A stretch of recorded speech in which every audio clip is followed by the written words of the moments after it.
I'm sure you guys are probably like us. You're ready for it to be game week. I know I was talking about it last night.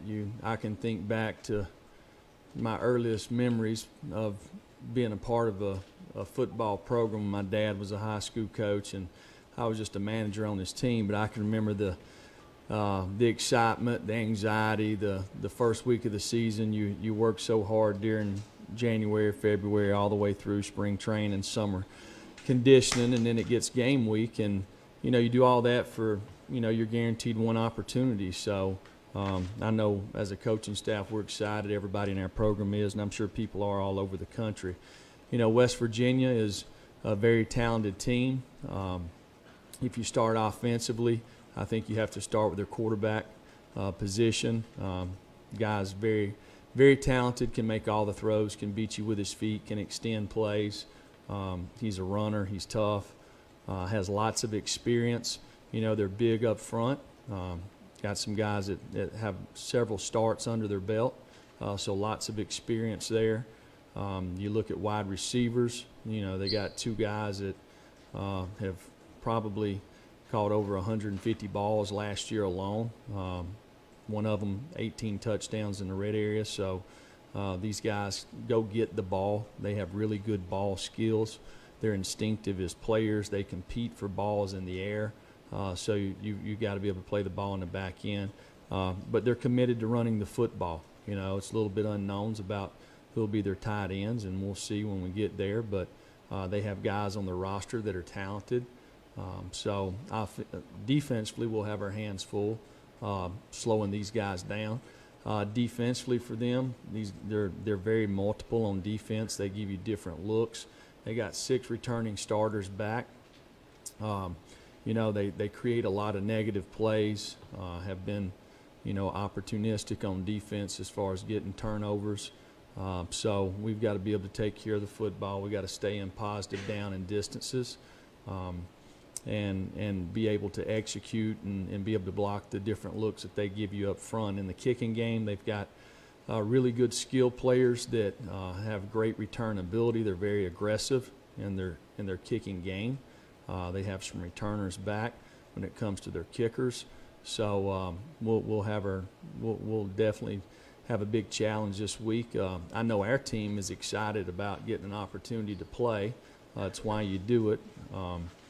And everywhere all over the country, everybody's sitting here, and the beauty of it is nobody has anything against them. Everybody's got the same record, so there's lots of excitement. It's good for college football, so I know that we'll be fired up and ready to compete and play. Happy to be back. Just go. Coach, what's the difference between your Sam and Jack linebacker spots, and how interchangeable are they? They're really the same position. If you looked at it, you would like to recruit 2 guys that basically are interchangeable. So you can play the Sam and Jack. You can play them left and right. You can play them field and boundary. If you have one guy that's a better rusher than the other one, when you're going to play 4 down fronts, you let that guy be the rusher, the other guy be the dropper. But for us, they're probably the same guy. Rob? Coach Jameer Johnson, what's he shown in camp to kind of progress so quickly since arriving at junior college? Well, he wasn't here in the spring, so he gets here during the summer, which we're not allowed to be out there during the summer. Get to fall camp, the guy missed probably the first 6 to 8 practices to where he had a stomach bug and was trying to get over it, so you're moving him back and forth from different positions. So in the last 2 weeks, he's been out there every single day. The guy could really play all 5 spots on the offensive line. But he's learning the system. He's learning our expectations and how to practice and how we want things done. But he does have some good upside about him. He's a good competitor. Jeremy, 2 things. One, how difficult is it to put pressure on Will Greer? And secondly, what's your philosophy on the new kickoff rule about when you fair catch it inside the 25, it comes out to the 25?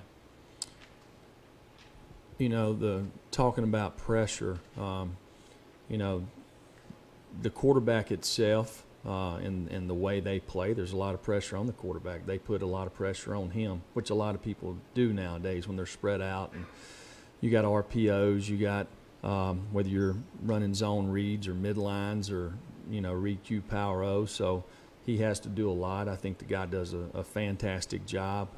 The fact that he's got a lot of experience helps him, as far as putting pressure on him.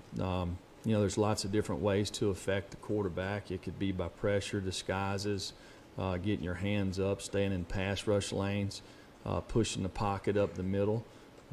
So I think you have to pick and choose your spots, because anytime you bring pressure, that puts pressure on the back end in the secondary.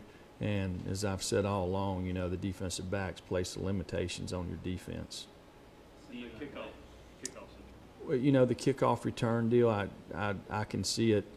I see why they implemented the rule, probably trying to eliminate some of the kickoff returns. I think there's a philosophical, thought to exactly how you want to go about in kickoff returns, but I don't know that I want to share exactly what ours is right now. You're obviously coming from a championship program at Alabama. You're one of a few coaches who have ties to Nick Saban in one way or another. I'm just wondering, what's the biggest thing you kind of got out of those years there that you can take into this that kind of can help you as a head coach, do you think? Well, I mean, I could talk about a lot of things. I think probably when it comes to game week, the most important thing is do what your players can do. Don't ask them to do something they're not capable of doing.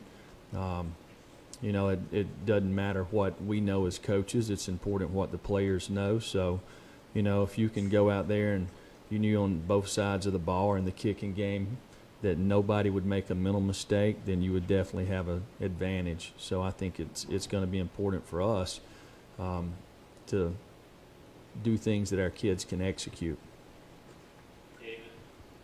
Yeah, Jeremy, do you know your starting quarterback? Does he know? And if not, when do you want that conversation to take place? Well, I think with all the positions that we have, we still have competition, and the best teams that I've ever been a part of, there's lots of times the guys that may start the first game, don't start the fifth game or the eighth game. And there's been lots of guys that didn't even play in the first game that might have been the MVP of the last game. So, football's a developmental game. You got guys that have been in the program longer than others that have a little better understanding of what we're trying to get done. You got guys who may have more ability that don't hardly understand just yet. That happens everywhere.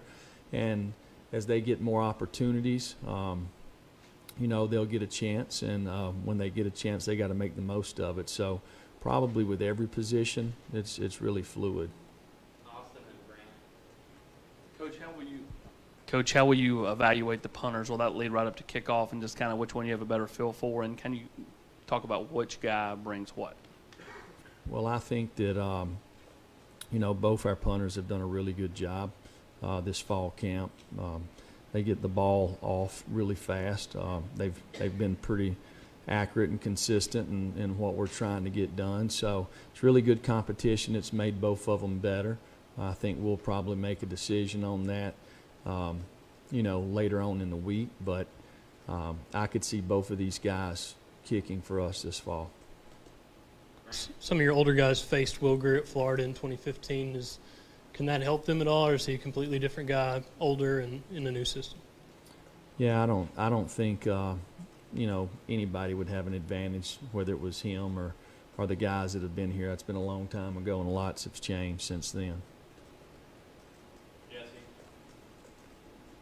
Jeremy, who are some of the guys that right now you feel comfortable with, both returning kicks and punts? Is there a group of guys you're looking at, or have you guys kind of centered in on two or three guys? Well, we've worked several guys back there trying to create some depth. And again, you got guys who do have experience doing it in a college game, and you got guys who don't. So the only way to do that is you got to put them out there. So we've been working a lot of guys back there. And I think as this week goes, we'll have it narrowed down probably by Thursday or Friday. Coach, I understand that the two deep's very fluid and could change even during the week, but right now, with what was given to us, you have 11 newcomers or true freshmen in the two deep. Is that about what you expected when you talked about this team coming out of spring practice and how different it would be with all the newcomers arriving over the summer? Well, I don't know that we could predict exactly how it would turn out. And moving forward, we can't predict how these guys will play Saturday. All we can do is go based off how they've performed since they've been here. I think we have lots of competition at every position, which is good. It's making us improve. It's making guys prepare every day, learning to compete, and they know if they're not playing at their best, then somebody else is trying to. So I think it's improved our football team just because of competition. Jeremy, I think you said maybe 2 weeks ago that you guys would decide based on need where to play Trey. Can you kind of take us through why it was ultimately decided for him to play at left tackle? Well, you know, we've got several guys that are competing up front. You know, I think when you're kind of looking at everybody, you want to get an idea of exactly what's your best five. And we're still working on that. We've got lots of guys that are running with the ones. We've got different combinations, which is important because you need depth. And we'll play a lot of guys in the game. We feel like there's guys that deserve to play. So we'll see how the game goes. But I think Trey is a guy that, you know, is a pretty good pass protector, and he has good size and is a solid run blocker. So to me, if you want to play who you think might be your best pass protector, it would be at the left tackle. Jeremy, how do you expect your emotions for this season opener to compare to the way you felt for season openers when you were a coordinator or an assistant? Basically, do you think your feelings will be similar emotionally, or do you think it will feel different since you're head coach now? No, my emotions are probably the same way before I tee off on the golf course. You know, if you're going to play, you want to win. So that's why we practice. That's why we do what we do. So yeah, I'm excited. I'm always excited to have an opportunity to see, you know, to see what our team's going to be like, because it really doesn't matter what's been done in the past anywhere. You kind of hit the reset button each year, and what you've put on the field as a coach is really who you are right now. So it's a great challenge for us and our staff and everybody associated with our program, and we're looking forward to it. Jeremy, what are the most important couple of things for you guys in order to have success against West Virginia this weekend? Well, I think we got to take care of the football. You know, if you look at probably all the Power 5 games last year, probably the two most important stats was turnovers and explosive plays. So if you just take that into account, you know, offensively you need to find a way to create explosive plays, and you need to find a way to take care of the football. Defensively, eliminate them. And you need to get turnovers. Coach, in the back on the projected two deep, you got Alante Taylor and Bryce Thompson playing corner, both freshmen. What do you want to see from those two guys? Such a big challenge right out of the gate with Will Grier. Well, I think our guys guard pretty good wide receivers every day. And I think these guys are competitive. They're still learning the position. They don't have a whole lot of experience playing that position. But, you know, all across the country this week there'll be guys that's playing something for the first time in college football, and to me I look at it as an opportunity. It's why they came to the University of Tennessee. They want to play in big games like this. They want to play on the biggest stage, and if you're kind of made the right way, that's what they want to do, and they'll be ready for it. Jeremy, what's your confidence level in the offensive line right now compared to August the 2nd? Well, compared to August the 2nd, it's got to be a lot better, Jimmy, because we've got to practice 24 times. So we've improved, which we should. You know, we've got some guys back, you know, getting Chance Hall back, getting Trey back, guys being healthy. Again, it has created competition within the offensive line. It's allowed us to move some guys around to create some depth. So, you know, the guys are, I will say, they're working extremely hard to kind of master their position, and so we are a lot better than we were the first day. That's for sure. Jeremy, there was no shortage of options, I guess, back there at that other safety spot next to Nigel, and there's still a lot of options going forward. But I guess going into this one, what made Micah the right choice to be on that depth chart? Well, y'all must have more knowledge than I got, because I know who practices out there every day, and y'all seem to think y'all know more than I do. But we got a bunch of guys playing safety, so I don't know who'll be back there. We'll have to see how they practice this week. In the back, Jordan. Coach, I've heard you talk about mental toughness and kind of the importance of having it for your team, particularly so in this game for your defense going up against an offense that has the hype surrounding it. How key is that? Did you say confidence? Mental toughness. Mental toughness. I think it's any team that you play. If you're going to play football, there better be some mental toughness. You know, things are not going to go your way all the time. You know, it's going to be loud. It's going to be hot. All these external factors that really have nothing to do with the game. So, you know, if guys have mental toughness, then they usually can block it out. But if they don't, they let external factors affect them. You know, you're playing corner, you give up a 60-yard touchdown, or you're playing left tackle and you give up a sack, or you're a quarterback and you throw the ball to the wrong spot. Is that one play going to affect the next 35 plays? You know, so I think it's important to be able to have mental toughness so you can overcome when things aren't going exactly the way you want it.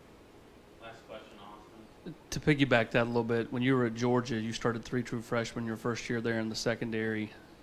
You've got some guys that could potentially do the same this week. Is that a good thing that they don't have that mental scar tissue and they're just out there kind of reacting and playing and reading everything? You know, I think back to that, what you're talking about, that first game, and we played a lot of young guys and have, you know, everywhere we've coached, we've tried to play the best players. If you play the best players, sometimes it is freshmen. And by us playing them shows that we have confidence in their ability to play. So, you know, we're going to make mistakes. Everybody's going to make mistakes, but the key to the drill is playing the next play, keeping poise, playing with confidence, and believing in what you're trying to get done. And I think the guys that we put on the field Saturday will play that way.